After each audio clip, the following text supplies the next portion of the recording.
Okay? Difference between inspiration and transformation. What's the difference between inspiration and transformation? Very, very, very important. I used to run trips to Thailand, India, Sri Lanka, Peru, Nicaragua. 10-day trips, volunteering in orphanages, swimming in rivers and waterfalls, meditating in the jungles, zip lining, scuba diving, talking about our values, our goals, our purpose in life. Amazing, amazing trips. And at the end of the trip, I always used to say to people, let's have your feedback. We'd sit in a circle. What was your challenge on the trip? What was your highlight of the trip? What was your insight? One thing you learned from the trip. Many, many people would say that was a transformational trip. That was the most transformational experience of my life. That was the most transformational class I've ever been to. And I would say to them, it was not transformational. It was inspirational. In fact, I'm going to go so far as to say that there's no such thing as a transformational experience.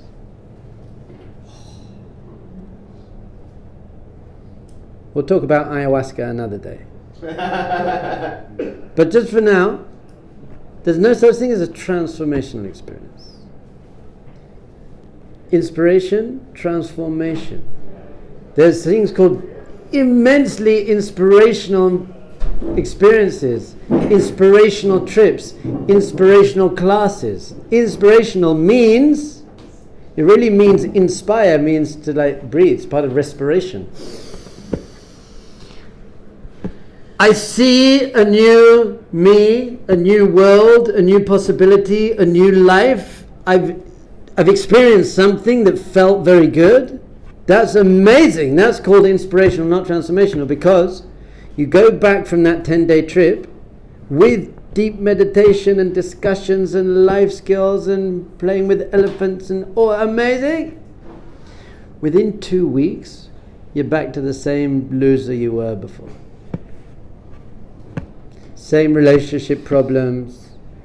And you know why it's even worse? Because you know that it could be better. You've now learned wisdom and tools to make your life better, and it's not, so you're even more of a loser now. Because you were so inspired.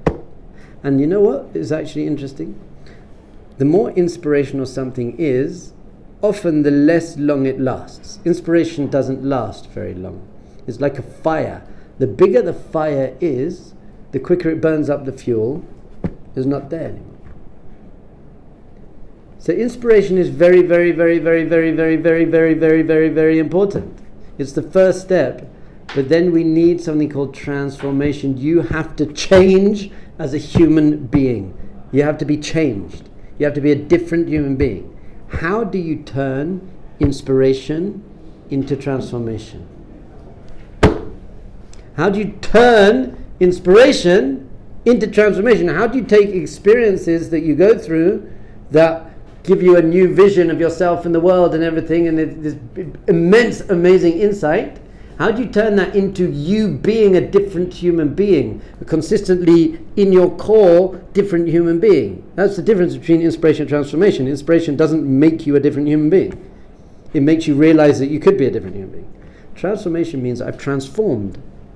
It's like those toys. It was a car, and now it's a robot. It's become something different. Perfect, there you go. They're called transformers. Why? Because they become something different. So are you a different person? There's only one way you can become a new, different person, and that's called avoda. Avoda means work. You got to do what you got to do. You got to do it. Well, I heard about this idea that I could be focusing on what I'm grateful for 1 minute a day. It was the most inspirational class about gratitude, the benefit of gratitude, how gratitude is one of the keys to happiness.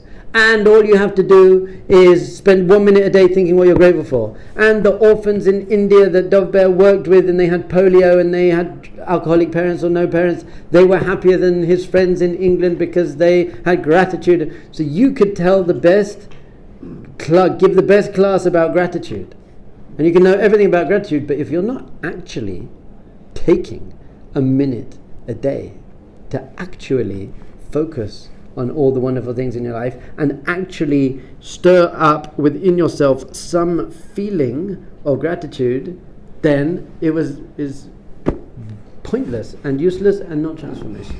So transformation comes through consistent work, consistent effort at doing the things that you need to do in order to become the person you want to be. Do the things you need to do in order to be the person you want to be. Very simple.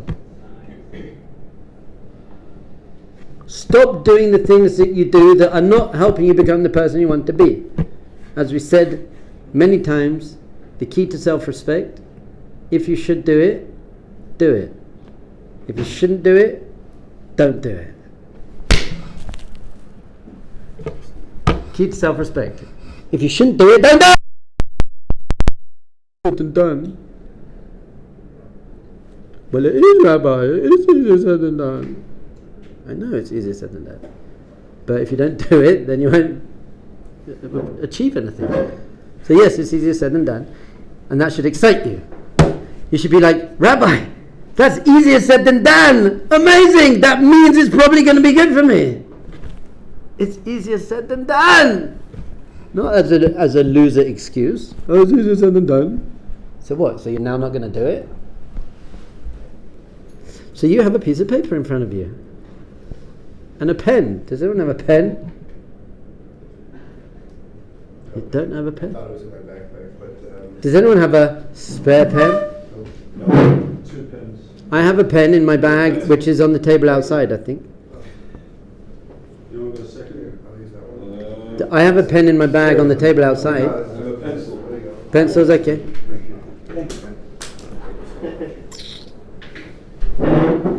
So there's something called Cheshbon HaNefesh.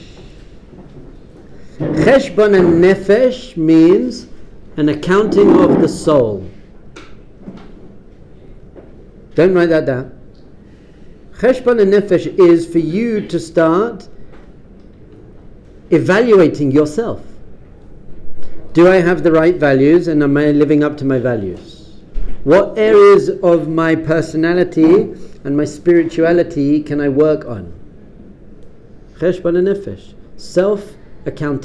Self-accounting, self-awareness. By the way, not beating yourself up, not putting yourself down, very unhealthy, you're not allowed to do that, but just taking an accounting, and am I being the person I want to be? And what do I need to do to become more the person I want to be? So that's called Cheshbon HaNefesh, very important. We are not going to do that today. We are going to do something different. It's called Cheshbon HaMa'asim, an accounting of your actions. And it's much easier. What do I need to do to become the person I want to become? Now, obviously, in order to get there, we'd have to spend a little bit of time in visualizing the person we want to become. You have to work out who is, but it's not so hard. You just want to become a nicer, happier, kinder, healthier person. Maybe we could do a whole vision quest, imagining who I want to be at some point. That might be nice. But you just want to be a nicer person. It's not that complicated. Just be the nicest, happiest, kindest, most peaceful, loving, joyful, inspired, motivated, healthy, wonderful person you could become. Not that complicated. Brilliant. So now what do you need to do in order to achieve that? So on the top of your sheet, we're going to make a table now. And this is going to be a demonstration, because after the class, you're going to create this for yourself in whatever way is most convenient for you. So that if that's on your phone, not that you're going to be using your phone between 9:30 and 1. You don't need that here. There's no real use for it here. You want to concentrate. Lunchtime you can check whatever, but your phone's going to be in your room or your cubby hole. You don't need it around. If it's on your phone, if it's on your computer, your laptop, Excel spreadsheet, if it's in the notebook. For some people, we have a notebook. You're going to carry it around. This is what you're going to do, but you're going to start now. On the top, you're going to put Sunday, Monday, Tuesday, Wednesday, Thursday, Friday. Oh, you can choose if you would like to do it vertically or horizontally. And then I will psychoanalyze you based on which one you do. Cheshbon HaMa'asim. One of my students wrote to me last night and said, Rebbe, I'm coming back to yeshiva, but then I'm going back to America. I just don't know if I have the discipline to do what I know I need to do. So I said to him, write a list and do the things on the list. Does it need to be more complicated than that? Do you need support? Yes. So you call me, you have a chavruta. By the way, you're each going to have a chavruta for this. There's going to be one person in the class. You're going to be your Cheshbon HaMaisim Chavruta, and you're going to check in with each other every day. You've got to choose a time. 1 p.m. I'm meeting for 5 minutes at 1 p.m. I'm meeting with my Cheshbon HaMaisim Chavruta. You can bring a snack, carrot sticks. No, on your Cheshbon Nefesh there's going to be no sour sticks. You're going to have carrot sticks instead of sour sticks. Because sour sticks aren't going to make you be the person you want to be, whereas carrot sticks are. Sunday, Monday, Tuesday, Wednesday, Thursday, Friday. Now we're going to put things down the side. Let's say 10 rows. Let's have 10 rows. Might be too much. We'll see, because you don't want to bite off more than you can chew. In row number 1, you are going to put this. Wake up at, and then you're going to put a time. What is the ideal time, but the ideal achievable time? Don't say, right, my ideal time to wake up is 4 a.m. and go for a run in the park. Yes, that is your ideal, but not for now. You're not going to do that. So there's something called SMART goals. Have you heard of SMART goals? Specific, measurable, attainable, relevant, and time-bound. Specific. Have a specific goal. It can't be, I want to go to the gym. I want to lose weight. I want to become fit. That's not a specific goal. I want to come to the gym. Measurable. How many times a week? What time of day? Every Monday, Wednesday, and Friday from 9 o'clock to 9:30. The more specific and measurable, the more likely you'll do it. SMART goals, attainable. Don't say I'm going to go and bench press 250 kilograms. You can't. You're not. That's not attainable. In fact, you have to take on things that are almost ridiculously easy. That there's almost no chance you'll fail. So when people say to me, I want to become more fit, and they say, I'm going to go to the gym for an hour every day, and I say, well, how much do you go at the moment? They go, I've never been to the gym. I say, don't do that. Say I'm going to go to the gym for 20 minutes twice a week. And then, by the way, go to the gym for an hour every day. I don't mind. You're allowed to beat your goals, but don't set goals that you're not going to achieve, and then not achieve them and give up. Set goals and basically set a goal that you think you're going to achieve, and then halve it. I'm going to go to the gym twice a week for 10 minutes. Whatever it is. Set goals that you're basically never going to achieve, then you feel good about yourself for achieving them, and then you keep going.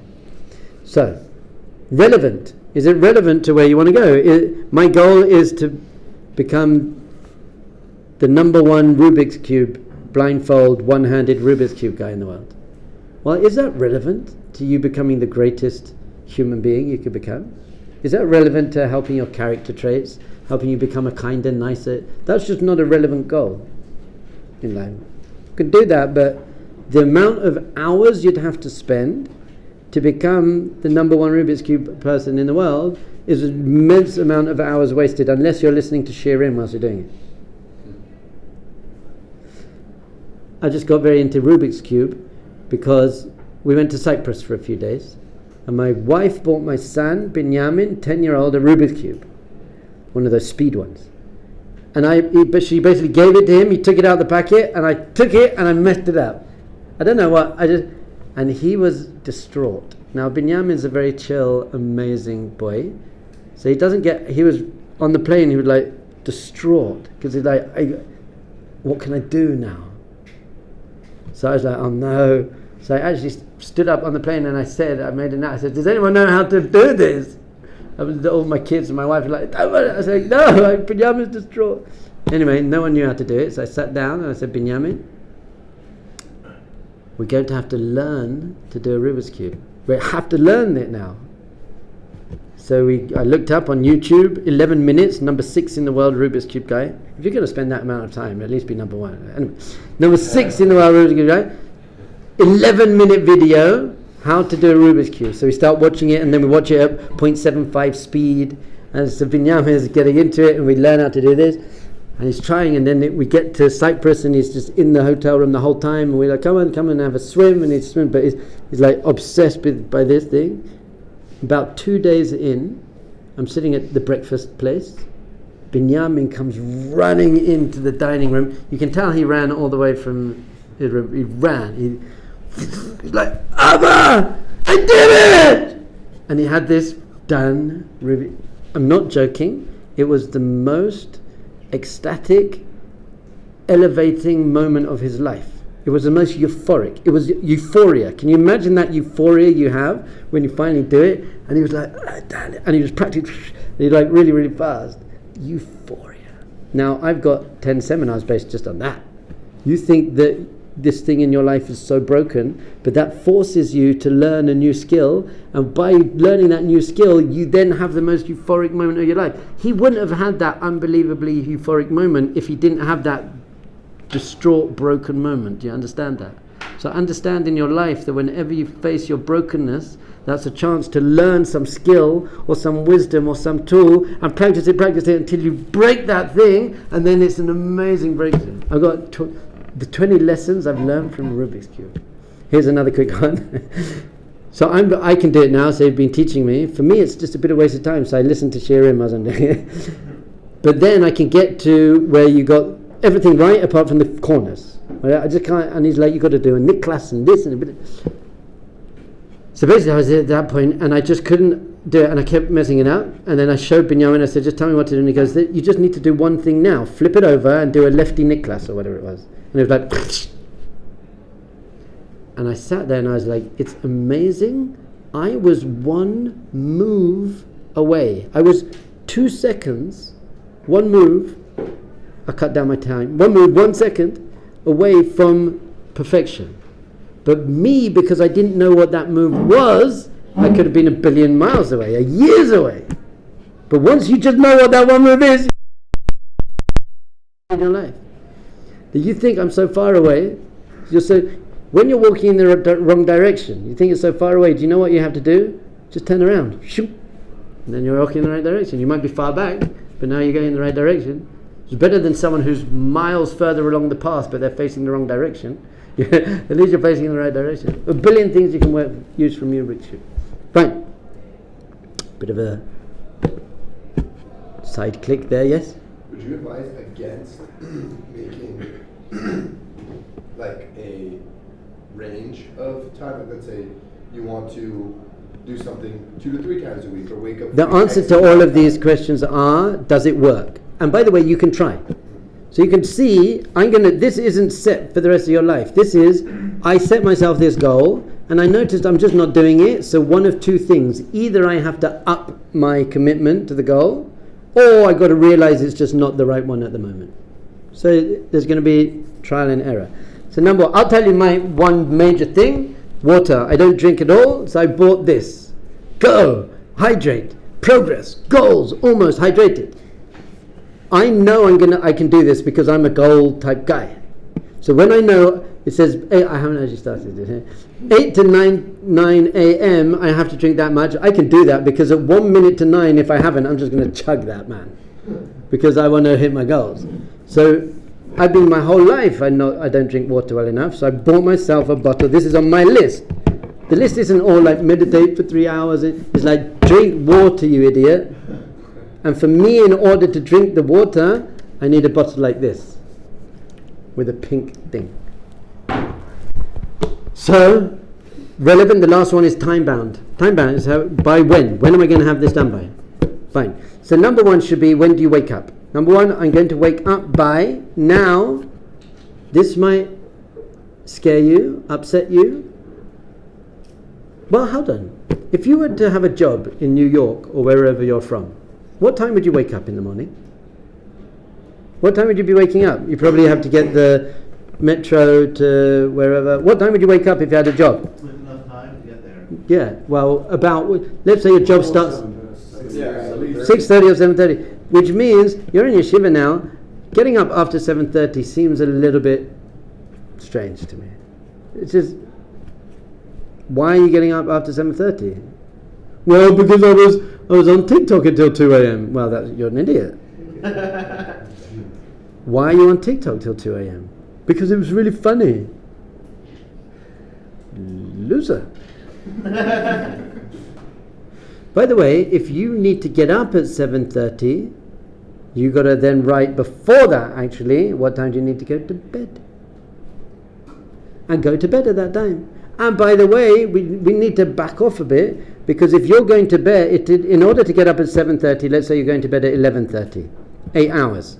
If you want to sleep for a third of your life. You sleep for 8 hours, you live to the age of 90, you slept for 30 years. If you need that, do that. I think we can whittle it down to 7 hours. Save 365 hours, that's 5 days a year. So you know how much TikTok you can watch in 5 days, 15 days?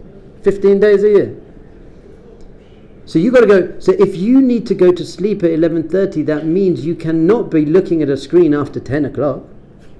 You're going to look at a screen after 10 o'clock if you want to go to bed at 11:30? You're crazy. Why? What are you doing there? Well, I need to check the news headlines. No, they'll still be there tomorrow. Like, why? No, you don't. You don't need that. Now, after 10 o'clock, between 10 and 11, you can use WhatsApp to call your parents, and that's okay, that kind of thing. But there's no need for news, social media after 10 p.m. That's not going to help you get up at 7:30. So you've got to break it down. So I'm happy to share my list with you. I made this last night. I was like, I'm starting a new Zman. The term is, the Zman is, the semester is starting. And these are my things. Supplements. I have supplements I meant to take and I never take them. That's on my list. What time I'm going to bed is on my list. What time I get up is on my list. Water is on my list. 5 minutes of meditation. 5 minutes of hit body dud, speaking to Hashem. Small thing. Exercise. 1 hour there, and I got my list, and I'm going to hit the list. Now, by the way, I might not be able to hit everything every day, but once I see I haven't done it for 2 days in a row, I'm doing that. And I'm putting my list on my fridge for my wife to check. I said to my wife, I want you to be on my case. Hey, you didn't do that. You said you're going to do that. Why aren't you doing that? So that's why you also have to have a partner. Find someone not to beat each other up, not to put each other down, to encourage each other and say, hey, because if you're not accountable, if you're not checking in, then you're not going to do it. You need that. And anyone who wants a one-on-one with me this Zman, the first 2 minutes of the one-on-one is you're going to show me your chart. If you haven't been doing it, then you can't have a one-on-one because you're not committed. So I can't help you if you're not committed. You get the plan? Wake up. Which back off, what time are you going to sleep? What time are you waking up? How about eating? When are you going to eat? Intermittent fasting? Are you going to eat after 8:30 at night? You're going to snack? You don't need to. There's no reason to eat after 8:30 at night. Why would you do that? You can have tea, you can drink some stuff. Unless you're bulking, so I need my protein shake. Okay. Then you've got to ask yourself, why am I bulking? Do I need to bulk? Is that mean? You need to be strong and healthy, by the way. You should go to the gym. How much gym time are you going to put in there? Exercise has to be on your list. Eating's got to be on your list. Are there any questions? So I would spend now 5 minutes and make a list of 5 things. Could be 5 things. Could be 10 things. But definitely what time you get up. Jewish wisdom teaches, this is the very first thing it says in the book of Jewish law, get up like a mensch. It says get up like a lion. But the whole rest of your day and therefore rest of your week and rest of your life depends on how you get up. If you just drag yourself out of bed at 8:30, everyone's here like 8:30 or 10:30. If you drag yourself, you're just not going to have that much self-respect. You're not going to have that good day. So getting up is the key to everything. Get up like a mensch every day, which means go to bed like a mensch every day. Are there any questions? By the way, I would like you to pay attention to my bottle, and if you see I haven't drunk, I want you to come up to me and say, "Hey, Rav Dov Ber, what are you doing?" And I'll be like, "Thank you," and I'll do it. And I'll say, "Just be a little bit more respectful next time." Do it now. 5-10 things, and then you. This is bad, unlikely.